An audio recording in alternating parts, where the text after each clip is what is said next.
క్రైస్తలాడు యేసు రక్తమే జయము. మన రక్షకుడు మన విమోచకుడైన యేసుక్రీస్తు పరిశుద్ధ నామమున అందరికీ వందనాలు. చిన్న ప్రార్థన ద్వారా ఈ రాత్రికాల వాక్య ధ్యానం చేసుకుందాము.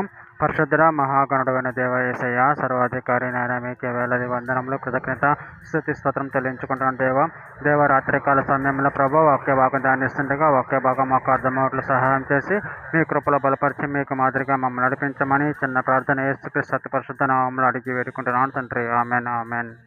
తిమోతికి రాసిన మొదటి పత్రిక 1వ అధ్యాయం 11వ వచనం. నీతిమంతునికి నియమింపబడలేదని ఎవడైనా ఎరిగి ధర్మానుకూలముగా దానిని ఉపయోగించిన యెడల ధర్మశాస్త్రం మేలైనదని మనం ఎరుగుదము. ఆమెన్. దేవుడి వాక్య భాగం దీవించును గాక. ప్రభునందు ప్రియులారా, ఇక్కడ వాక్య భాగంలో గమనించినట్లయితే నీతిమంతునికి నియమింపబడలేదని ఎవడైనా ఎరిగి ధర్మానుకూలంగా దానిని ఉపయోగించిన యెడల ధర్మశాస్త్రం మేలైనదని మనం ఎరుగుదము. అదేవిధంగా వాక్య భాగంలో గమనించినట్లయితే మనము తన ఎదుట పరిశుద్ధులమును నిర్దోషులమై ఉండవాలని జగత్ పునాది వేయబడక మునిపే ప్రేమ చేత ఆయన క్రీస్తులో మనల్ని ఏర్పరచుకొనెను.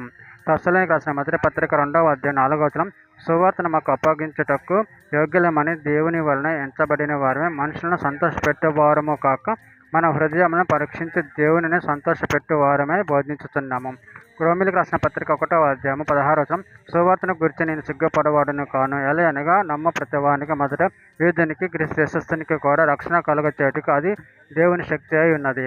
కొరింథీయులకు రాసిన మొదటి పత్రిక 3వ అధ్యాయం 10వ వచనం. దేవుడు నాకు అనుగ్రహించిన కృప చొప్పున నేను నేర్పరినై శిల్పకారుని వలె పునాది వేసితిని, మరి ఒకరు దాని మీద కట్టుచున్నాడు. ప్రతివాడు దాని మీద ఎలాగో కట్టుచున్నాడో జాగ్రత్తగా చూచుకొనవలెను. కొరింథీయులకు రాసిన 2వ పత్రిక 3వ అధ్యాయం 6వ వచనం. ఆయన మమ్మను క్రొత్త నిబంధనకు అనగా అక్షరమును కాదే కానీ ఆత్మీయ పరిచారం ఒకటికు మాకు సామర్థ్యము కలిగించి ఉన్నాడు. అక్షరం చంపును గాను ఆత్మ జీవింపచేయను. కొరింథీయులకు రాసిన 2వ పత్రిక 3వ అధ్యాయం 18వ వచనం. మనమందరమును ముసుకులేని ముఖంతో ప్రభు యొక్క మహిమను అద్దములో ప్రతిఫలింపచేయచ్చు, మహిమ నుండి అధిక మహిమను పొందొచ్చు, ప్రభు ఆత్మ చేత ఆ పోలికగాను మార్చబడుచున్నాము. కీర్తన గ్రంథం 138వ అధ్యాయం 2వ వచనం. నీ పరిశుద్ధాలయం తట్టు నేను నమస్కారం చేయుచున్నాను. నీ నామమంతటి కంటే నువ్వు ఇచ్చిన వాక్యం నువ్వు గొప్ప చేసి విన్నావు. నీ కృపా సత్యమును బట్టి నీ నామమునకు కృతజ్ఞతాస్తుతులు నేను చెల్లించేదను. చివరిగా ఒక మాట. ఎఫెసీయులకు రాసిన పత్రిక 2వ అధ్యాయం 7వ వచనం.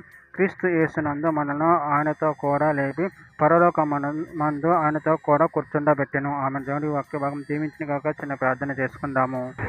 పరిశుద్ధుడ మహాగణుడైన దేవ యేసయ్య, నాయన మీరు ఇచ్చిన వాక్య దాన్ని బట్టి ప్రభావం కృతజ్ఞతలు చెల్లించుకుంటున్నాను తండ్రి. మీరే మాకు నీతి న్యాయమును అనుగ్రహించిన దేవుడు అయిన తండ్రి.